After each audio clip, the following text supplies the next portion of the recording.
સુરત શહેર રાજ્યની જિલ્લા મધ્યસ્થ સહકારી બેંકમાં જૂની નોટ અને નવી નોટો આપવા લેવામાં પ્રતિબંધ ફરમાવવાના આરબીઆઈના નિર્ણય સામે સમગ્ર રાજ્યના સહકારી આગેવાનો ખેડૂતોમાં ભારે રોષ વ્યાપી જવા પામ્યો છે, જેના વિરોધમાં સુરત જહાંગીરપુરા ખાતેથી ખેડૂતોની વિશાળ રેલી કાઢવામાં આવી હતી। સમગ્ર જિલ્લા સહિત રાજ્યમાં ખેડૂતોનો મોટાભાગનો બેન્કિંગ વ્યવહાર જિલ્લા બેંકો સાથે હોવાના કારણે આ પ્રતિબંધના કારણે ભારે હાલાકીમાં ખેડૂતો મુકાયા છે। ત્યારે આરબીઆઈ સામે પ્રથમ એવી ઘટના હશે તેના વિરોધમાં રેલી નીકળી હશે।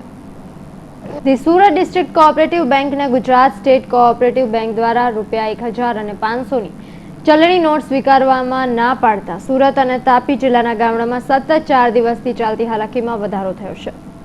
આરબીઆઈની નવી ગાઈડલાઈનમાં રદ ચલણી નોટનો સ્વીકાર કરવાની જિલ્લા સહકારી બેંકને મનાઈ ફરમાવી છે। The Surat district cooperative bank લિમિટેડની કુલ 67 શાખા આવેલી છે, જેમાંથી શહેરી વિસ્તારમાં 23 અને ગામડામાં 44 શાખા છે। ખેતી અને પશુપાલન સાથે સંકળાયેલા ગામડાના ખેડૂતોનો સીધો નાણાકીય વ્યવહાર ડિસ્ટ્રિક્ટ બેંક સાથે ચાલી રહ્યો છે। ગામડામાં રાષ્ટ્રીયકૃત બેંકની શાખા નહીવત છે।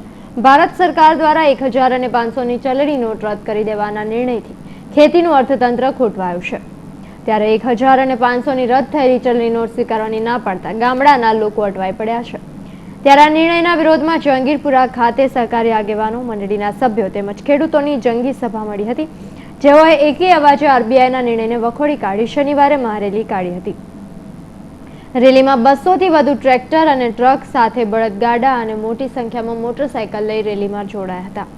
આટલું જ નહીં, પણ આરબીઆઈની નીતિનો વિરોધ કરવાની વાતે ખેડૂતો પોતાની સાથે શાકભાજી, ડાંગર અને શેરડી જેવી ખેતપેદાશોની ચીજ વસ્તુ લાવી કલેક્ટરને આપી પોતાનો વિરોધ રજૂ કર્યો હતો।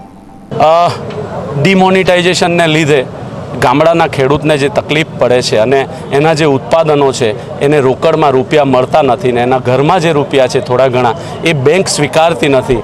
એવા સંજોગોમાં તકલીફોનો જે વધારો થયો છે ને એને કારણે જે મુશ્કેલી પડે છે એમાંથી બહાર નીકળવા માટે ખેડૂત રોડ ઉપર આવ્યો છે।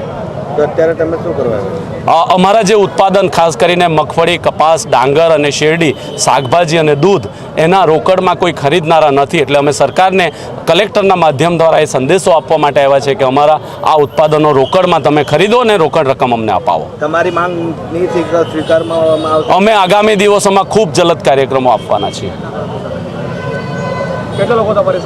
અમે કોઓપરેટિવ સોસાયટી જે ઓલપાડ અને જહાંગીરપુરા સેન્ટરની જે કોઓપરેટિવ સોસાયટી છે ને એ કોઓપરેટિવની અંદર જે ખેડૂતો પોતાનો માલ લઈને આવે છે, આજરોજ જે માલ લઈને આવ્યા છે એટલા લોકોને અમે લઈને આવ્યા છે। તમને કેવા પ્રકારની સમસ્યાનો સામનો કરવો પડ્યો? અમારી પાસે બેંકમાં રૂપિયા છે, અમને મળતા નથી। અમારી જે ઉત્પાદનો અમે બજારમાં વેચવા જઈએ છીએ, નવી નોટોમાં અમારું ઉત્પાદન ખરીદનાર કોઈ છે નથી। એવા સંજોગોમાં અમારા દિવસના જે વહીવટો છે એ અમારા બંધ થઈ ગયા છે। અમારે બિયારણ ખરીદવા છે, અમારે ખાતર ખરીદવા છે, અમારી પાસે જૂનું નાણું છે એ સ્વીકારાતું નથી, બેંક પણ નથી સ્વીકારતી અને વેપારીઓ પણ નથી સ્વીકારતી, અને વેપારી અમને નવા નાણાંમાં રોકડ અમને પેમેન્ટ નથી કરતા। આ અમારા જે ઉત્પાદન છે અમે લઈને આવ્યા છે અને સરકારને અમે સંદેશો આપવા માંગીએ છીએ કે અમારા ઉત્પાદનોનો અમને ભાવ નહીં મળશે તો આ દેશમાં ખૂબ મોટી અરાજકતા ઊભી થશે, ખેડૂત રોડ પર આવશે અને દાણા માટે લોકો। આરબીઆઈએ લીધેલા નિર્ણયના પગલે જિલ્લા સહકારી બેંકોના સભાસદો એટલે કે ખેડૂતોની હાલત કફોડી થઈ છે। તકલીફ ભોગવવા તૈયાર બતાવનાર દેશની આ પ્રજા પર આ રીતે પ્રતિબંધ મૂકી દેવાથી અનેક સમસ્યાઓ ઊભી થઈ છે। આરબીઆઈના ખેડૂતો વિરોધી નિર્ણયનો વિરોધ કરવા સાથે ન્યાય મેળવવાની બાબતે ખેડૂત સમાજની આગેવાની હેઠળ સુરતની જહાંગીરપુરા જીન ખાતેથી ખેડૂતોની મોટી રેલી નીકળી હતી।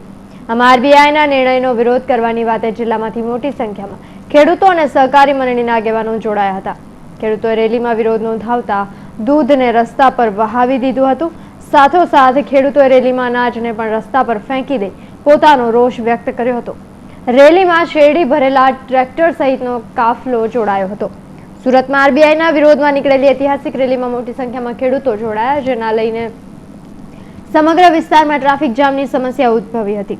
માત્ર ઉલ્લેખનીય છે કે ખેડૂતોના વિરોધના પગલે આગામી દિવસોમાં કોઈ સકારાત્મક નિર્ણય આરબીઆઈ દ્વારા લેવામાં આવી શકે તેવું માનવામાં આવી રહ્યું છે। કેમેરામેન જય ક્ષીરસાગર સાથે bureau report, Hind TV news, Surat.